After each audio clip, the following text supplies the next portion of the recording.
할렐루야, 아멘. 만나서 반갑습니다. 오늘은 창세기 27장 2부로 24절부터 말씀을 시작하겠습니다. 24절, 이삭이 이르되 내가 참 내 아들 에서냐? 그가 대답하되 그러하니이다. 이삭이 이르되 내게로 가져오라. 내 아들이 사냥한 고기를 먹고 내 마음껏 내게 축복하리라. 야곱이 그에게로 가져가매 그가 먹고 또 포도주를 가져가매 그가 마시고 그의 아버지 이삭이 그에게 이르되 내 아들아 가까이 와서 내게 입맞추라. 그가 가까이 가서 그에게 입맞추니 아버지가 그의 옷에 향취를 맡고 그에게 축복하여 이르되 내 아들의 향취는 여호와께서 복 주신 밭의 향취로다. 아멘. 내 아들의 향취는 여호와의 복 주신 밭의 향취로다라는 말씀이 있습니다. 이 말씀을 직역하면요. 보라, 내 아들의 냄새는 여호와께서 축복하신 그 밭의 냄새와 같도다입니다. 즉 이 말은 과거 하나님께서 아브라함을 갈대아 우르에서 불러내시면서 축복하고 약속하신 젖과 꿀이 흐르는 바로 그 가나안을 가리키는 것입니다.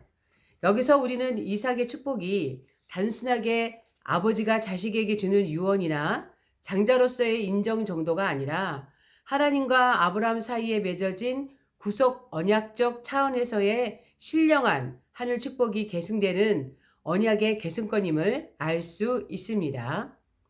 야곱은 바로 이런 축복을 그렇게도 간절하고 애달게 사모했던 것입니다. 오늘날 우리 역시 영적으로 아브라함의 후손이며 하나님의 자녀로서 하나님 나라를 상속받은 자들입니다. 이런 신령한 하늘 축복을 세상 어떤 축복보다 더 사모할 줄 아는 성숙한 신앙인이 되어야겠습니다. 아멘. 28절, 하나님은 하늘의 이슬과 땅의 기름짐이며 풍성한 곡식과 포도주를 내게 주시기를 원하노라. 아멘. 하늘의 이슬이란 말씀이 나오죠. 메마르고 건조한 팔레스틴에서는 우기인 겨울철 3, 4개월 정도를 제외하고는 1년 내내 비가 거의 내리지 않는 건기가 계속됩니다. 따라서 이 기간 동안 작물이나 과실들은 새벽에 내리는 이슬의 힘으로 살아간다 해도 과언이 아니었습니다. 따라서 우기의 비는 말할 필요도 없고 건기의 이슬도 하나님의 은혜요 축복으로 간주하였고 범죄하고 회개치 않은 자들에게는 이슬이 끊어지는 저주가 임한다고 생각하였습니다. 참고로 일교차가 심한 팔레스틴에서는 밤중에 지중해로부터 불어오는 다량의 습기를 머금고 있는 서풍이 대륙에서 불어오는 차고 건조한 북풍과 만나 아침에는 풍부한 이슬이 내렸습니다. 뿐만 아니라 이러한 이슬은 1년에 거의 250일 정도나 내립니다. 이 사실 하나만 보아도 이슬이 농작물에 미치는 영향과 비중이 얼마나 큰지를 실감할 수 있습니다. 아멘. 29절, 만민이 너를 섬기고 열국이 내게 굴복하리니 내가 형제들의 주가 되고 내 어머니의 아들들이 내게 굴복하며 너를 저주하는 자는 저주를 받고 너를 축복하는 자는 복을 받기를 원하노라. 이삭이 야곱에게 축복하기를 마침에 야곱이 그의 아버지 이삭 앞에서 나가자 곧 그의 형 에서가 사냥하여 돌아온지라.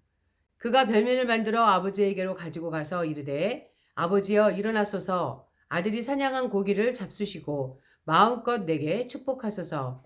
그의 아버지 이삭이 그에게 이르되 너는 누구냐? 그가 대답하되 나는 아버지의 아들 곧 아버지의 맏아들 에서로소이다. 이삭이 심히 크게 떨며 이르되 그러면 사냥한 고기를 내게 가져온 자가 누구냐? 내가 오기 전에 내가 다 먹고 그를 위하여 축복하였은즉 그가 반드시 복을 받을 것이니라. 아멘. 이삭이 심히 크게 떨며 라는 말씀이 나옵니다.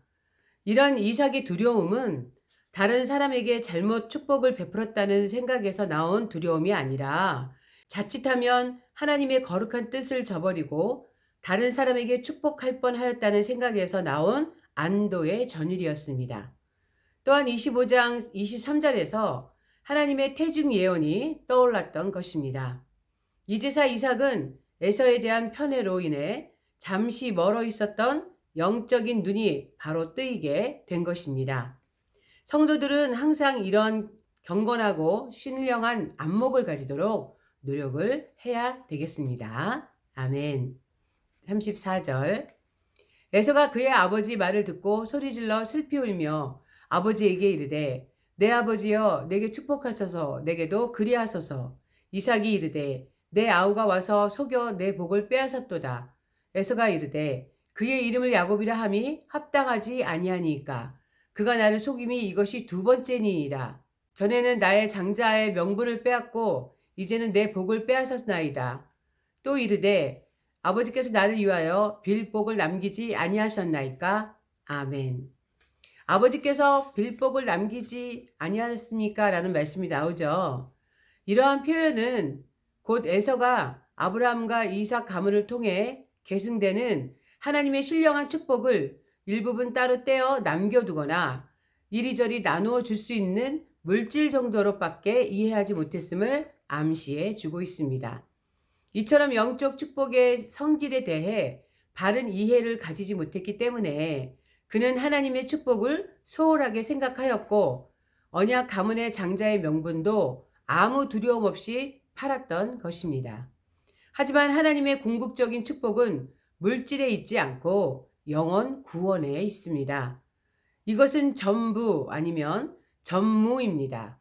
즉, 이 축복에 참여하는 자에게는 구원이 있고 그렇지 못한 자에게는 멸망이 있을 뿐입니다. 그 외에 다른 길이 없음을 알아야 합니다. 아멘. 37절. 이삭이 에서에게 대답하여 이르되 내가 그를 너의 주로 세우고 그의 모든 형제를 내가 그에게 종으로 주었으며 곡식과 포도주를 그에게 주었으니 내 아들아 내가 내게 무엇을 할 수 있으랴. 에서가 아버지에게 이르되 내 아버지여 아버지가 빌 복이 이 하나뿐이리이까 내 아버지여 내게 축복하소서 내게도 그리하소서 하고 소리를 높여 우니 그 아버지 이삭이 그에게 대답하여 이르되 내 주소는 땅의 기름짐에서 멀고 내리는 하늘 이슬에서 멀 것이며 너는 칼을 믿고 생활하겠고 내 아우를 섬길 것이며 내가 매임을 벗을 때에는 그 멍에를 내 목에서 떨쳐버리리라 하였더라. 그의 아버지가 야곱에게 축복한 그 축복으로 말미암아 에서가 야곱을 미워하여 심중에 이르기를 아버지를 곡할 때가 가까웠은즉 내가 내 아우 야곱을 죽이리라 하였더니 맏아들 에서의 이 말이 리브가에게 들림에 이에 사람을 보내어 작은 아들 야곱을 불러 그에게 이르되 내 형 에서가 너를 죽여 그 한을 풀려 하니. 아멘입니다. 자, 그 한을 풀려 하니 라는 말씀이 나옵니다. 히브리어 본문은 에서가 야곱을 죽여 복수함으로써 그 마음에 쌓인 감정을 풀고 스스로 자기 위안을 얻으려 하였음을 잘 보여주고 있습니다. 하지만 죄 가운데 태어난 인생은 어떤 성인 군자라도 결코 상처 입은 심령을 스스로 치유할 능력이 없습니다. 더군다나 에서처럼 다른 사람을 원망하고 복수함으로써 자기 위안을 얻으려는 것은 실로 어리석기 짝이 없습니다. 오직 치유하사 소성케 하시는 주님의 능력만이 상하고 찢긴 심령을 위로하고 고쳐주실 수 있을 뿐입니다. 그래서 예수님은 이 땅에서 상처 입고 방황하는 영혼들을 향해 수고하고 무거운 짐진 자들아 다 내게로 오라 내가 너희를 쉬게 하리라 하셨고 다윗은 목자장 되시는 여호와 하나님께로 갈 때만이 푸른 초장과 쉴만한 물가에 누워 안식할 수 있노라고 고백하였습니다. 아멘. 43절. 내 아들아 내 말을 따라 일어나 하란으로 가서 내 오라버니 라반에게 피신하여 내 형의 노가 풀리기까지 몇 날 동안 그와 함께 거주하라. 내 형의 분노가 풀려 내가 자기에게 행한 것을 잊어버리거든 내가 곧 사람을 보내어 너를 거기서 불러오리라. 어찌 하루에 너희 둘을 잃으랴. 아멘입니다. 어찌 하루에 너희 둘을 잃겠느냐 잃으랴 이런 말씀이 나오죠. 이것을 직역하면요. 무엇 때문에 또한 너희 둘을 내가 빼앗기겠는가 라는 뜻입니다. 에서와 야곱이 동시에 죽임을 당하는 불행은 반드시 피해야 한다는 리브가의 굳은 의지가 잘 드러납니다. 훗날 율법으로 제정된 것이기는 하지만 히브리인들에게는 고엘 제도가 있었습니다. 이것은 무고한 자를 죽일 경우 살인당한 자의 가까운 형제나 혈족이 무고하게 죽은 자를 대신하여 피해 보복을 해주는 제도였습니다. 물론 아브라함과 이삭 당시에는 이 제도가 법률화되어 있지 않았지만 이것은 사회 간습상으로는 널리 통용되던 사회 정의법이었습니다. 이런 맥락에서 만약 에서가 야곱을 죽이게 되면 에서 역시도 무고한 자의 목숨을 빼앗은 살인자가 되어 또 다른 혈족으로부터 피해 보복을 당해야만 했습니다. 이 경우 리브가는 한 날에 한시에 두 아들을 동시에 잃을 수밖에 없었습니다. 그래서 리브가는 야곱에게 이 험악한 위기를 피하도록 권장하였던 것입니다. 아멘. 46절의 제목이 이삭이 야곱을 라반에게 보내다. 46절 리브가가 이삭에게 이르되 내가 햇사람의 딸들로 말미암아 내 삶이 싫어졌거늘 야곱이 만일 이 땅의 딸들 곧 그들과 같은 햇사람의 딸들 중에서 아내를 맞이하면 내 삶이 내게 무슨 재미가 있으리이까. 아멘. 자, 46절에 내 삶이 내게 무슨 재미가 있으리이까 이렇게 말씀하고 있죠. 이 말은요, 다른 말로 해석하면 나의 생명은 가치가 없다는 의미를 말합니다. 리브가의 이러한 간절한 호소는 이삭 역시 공감할 수 있었던 아들의 결혼 상대자와 관련된 문제였으므로 결국 그의 마음을 움직였습니다. 그리하여 리브가는 야곱을 에서의 칼날로부터 빼돌려 고향 하란으로 도주시키는 데 성공하였습니다.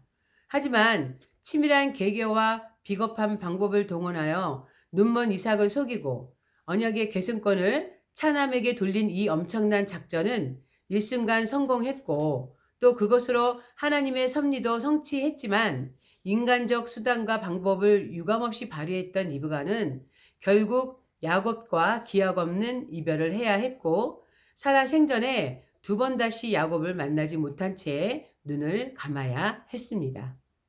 오늘날 우리 모든 성도들도 리브가와 같이 하나님의 거룩한 뜻이 이루어지기를 간절하게 소망합니다. 하지만 그 뜻을 성취하는 방법이 리브가와 같아서는 안 될 것입니다. 우리 성도들은 거룩하신 하나님의 뜻과 섭리를 이루기 위해 어떤 생활 모습으로 오늘 하루도 살아가고 있는지 이 시간 겸손하게 자신을 돌이켜 보시기를 주님의 이름으로 간절히 기원합니다. 아멘. 수고하셨습니다. 다음에 뵙겠습니다.